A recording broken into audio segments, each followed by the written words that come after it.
from Coach, and then take questions after, so raise your hands, please. Yeah, we're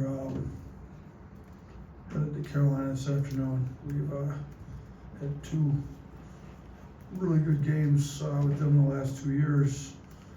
Neither one of them have been a home or away game, though. They've both been neutral site games. We were fortunate to get two close wins. I think they're both 2-point games, so I'm sure they'll be more than ready for us. You know, they're obviously a really good program. They got one of the better backcourts in the country. You know, they're averaging almost 50 points amongst those three starting guards they've got. So we're gonna have to be significantly better, you know, on our offensive side. We got to take care of the ball. I thought we had a major problem in Vegas turning the ball over. You know, it cost us the game against Oregon with way too many in the first half and some costly ones late. And defensively, we're nowhere near where we need to be. So we've got, you know, they're going to test our defense. They get the number 5 rated offense in the country right now in KenPom. They're good. They run good stuff. They play fast. They're actually playing faster than we are. So our transition defense is going to have to be great. They're a little different than when we played them in the past. You know, they had Baycott in the past. They went into the post a lot more. It's a lot more guard oriented this year. So our guards are going to have to do a better job on, you know, guarding their backcourt. And then before I'm sure a question will come up, we did get an MRI on Latrell. They got back to us yesterday evening. This morning, I think, maybe is when we finally got the final word that he did rupture his Achilles tendon. So he's out for the year, which is disappointing. I mean, he's leading the team in 3-point percentage, is one of the better shooters in the country. He's going to have surgery on it on Wednesday. We expect him to make a full recovery. It's obviously not a quick recovery from Achilles, but they're confident that Dr. Norman Waldrop's going to do the surgery and that he'll be able to get back to a high level of basketball, you know, after his recovery. But he's out for the year.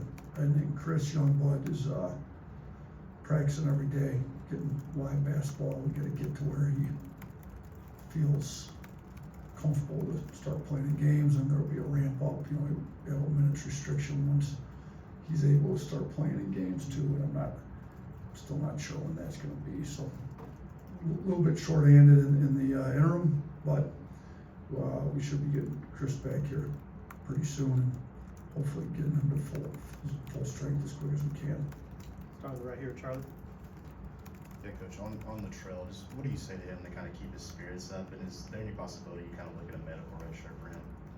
Yeah, so we did look at the medical red shirt. You know, the rule's 30%,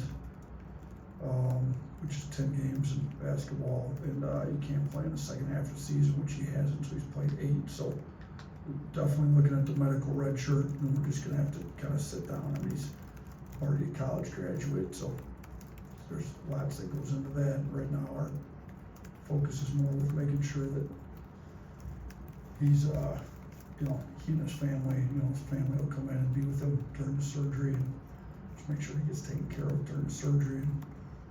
And that's kind of where we're at with him now. And then as, you know, after he gets out of surgery, as a couple of weeks go on, we'll start to figure out what the next steps are with him on that. Blake. Hey Coach, just being short-handed, losing Reisel for the year, has there been any consideration to maybe burning Houston Molet's red shirt and playing him this season? Yeah, we've talked about it, talked to him and his dad, but it's still on the table. We're, you know, kind of trying to see what's, you know, you don't want to mess up what's best for the kid. You know, in my history of coaching, I always try to do what's best for a player. And so most of the time, what's best for a player is best for the program. We're trying to figure out would there be enough minutes to make it worthwhile. So that's definitely on the table, though. We've had those discussions here over the last couple of days. Kelly. You know, with the struggle and turnovers, what have you kind of attributed to that, and how do you kind of fix that heading into a game, like you said, with the transition? And yeah, we've done a good job. These last 3 games were really bad. Look, the number one thing, in my opinion, is we've had issues with our spacing. Like, with just too many guys crowding the ball, there's not enough space on the floor to make plays, so we're driving into crowds, and then that's what you expect to have happen. Some of it's just being casual with the ball. You know, we had too many of those. We just weren't strong. Ball security wasn't great. So, you know, if we can get I think we had 20, 15, and 15, so 50 turnovers over the 3 games. You know, if we can get those down to closer to 10 to 12 instead of up there in that kind of 17 to 18 range, I think we can significantly improve our offense. I also think spacing will help our shooting. Our shooting hasn't been what we thought it would be this year either. But I think we've guys got to kind of learn how we want them to play. Sometimes we put a huge emphasis on cutting over the last couple of years, and it's been great. Our field goal percentage has gone up. Our turnovers have actually been at their lowest last year, you know, but we also got to figure out how to cut and space, and right now we're not spacing real well. So we've been big point emphasis on getting our spacing correct over these last few days. In the middle, Jack. Yeah, and just with, excuse me, being shorthanded in the guard rotation, what have you seen from Aiden, and just how much more of a jump is he going to have to take to help you guys maybe if you get some extended minutes? He's been good. I mean, he, he's not shooting it quite as well as we'd seen him shoot at practice. And again, I think some of that goes into, we got to space the floor better. We got to get guys to move the ball and get better shots. But he's been playing pretty well. I thought his defense is really improved. You know, he hasn't been a big issue with the turnovers. He's actually taken care of it pretty well himself. So, with Reitzel being out as many minutes as Reitzel was playing, he's going to definitely be getting more minutes, provided he plays well in his minutes, guards and takes care of the ball. And, the shot making will come as long as we keep moving the ball and spacing it well. Joe. Coach, one of your colleagues recently, Coach Hurley, said that he didn't really like his experience in Maui. I want to ask you, what was your experience like in Las Vegas? How do you think the MTE maybe helped your program, and just overall thoughts on the event? Yeah, I mean, we've always done an MTE. Theirs was a little different. They played 3 straight games. We're planning on going back to the Players Area event. I thought it was great. The accommodations was great. You were in the same building that you played in at MGM. They did a great job taking care of us. The food was great. Competition was good. We had best officials in the country doing it. So we're going back next year to the Players Era. Now, I know Dan pretty well, and I haven't talked to him since the Maui experience, but that's a long flight to Maui. They played 3 straight games, so it's a little different. I'll say this though, we don't have that long of a flight, but if you're going to win a conference tournament, you got to win 3 straight games back to back to back. So I don't think it's the worst for us to have to play some back to back games so that we've got an idea of what it looks like. Now the NCAA tournament's never back to back, but it is, 2 games in 3 days. So I thought ours was pretty good. You went back to back, had 2 days off, then played one. Maybe I think the original plan was to go Tuesday, Wednesday, Friday, which wouldn't have been bad. You get it back to back, and then you get one game there where you've just got 1 day between, which is kind of a combination of SEC tournament where it's every day you're playing, an NCAA tournament where it's every other. So I liked our MTE. I thought the competition was good. It would have been even better if we'd have won the last game, but I thought it made us better, and I thought everything was top notch out there. Hey Coach, you mentioned it in your opening statement that UNC has a really good backcourt. 3 of them are averaging over 14 points right now, but more specifically, what have you seen from preseason All-American RJ Davis?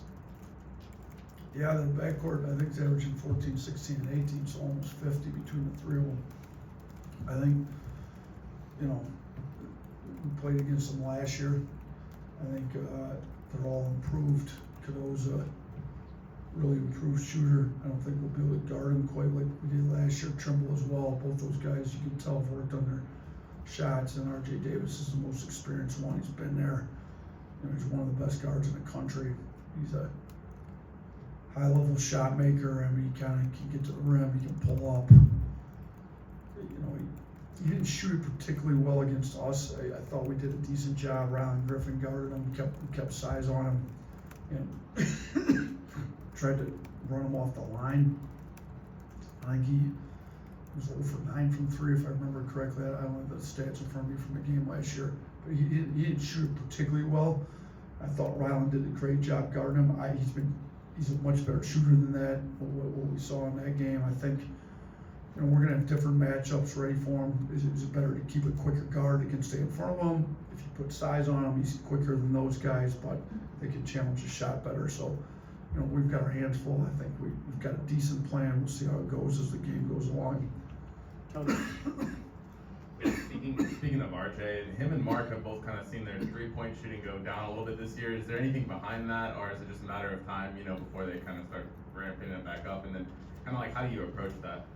Yeah, I can't speak for RJ's necessarily because I'm over there looking at every one of his shots, but with Mark's, we have looked at it pretty in depth. We looked at all of his threes taken this year and last year, see what the difference was. You know, a few things.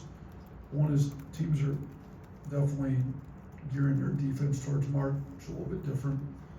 I think, like I mentioned before, our spacing hasn't been great, so he's found himself on top of the ball too much. Either if you space away, you can kind of step in, and that's kind of been the biggest difference I've seen.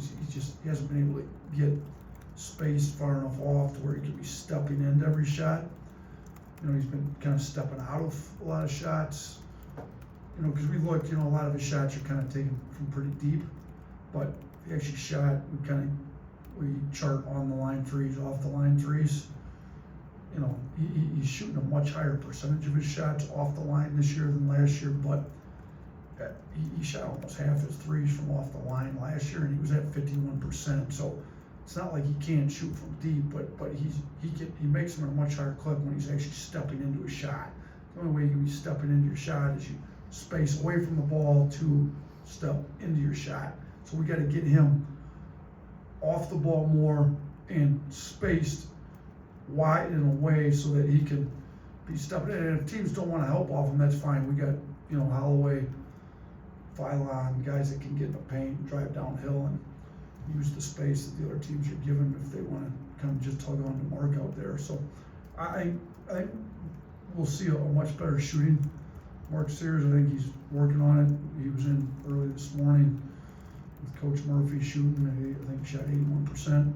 You know, got the Noah tracking deal. So we're kind of working on some of that. But, you know, I can't really speak to RJ. My guess would be on their end, he's seeing similar stuff with Mark where defenses are really focused on stopping him. As, you know, they're both talked about, you know, All-Americans, possible Player of the Year candidates nationally. So, you know, both those guys are going to have defenses focused on stopping them this year.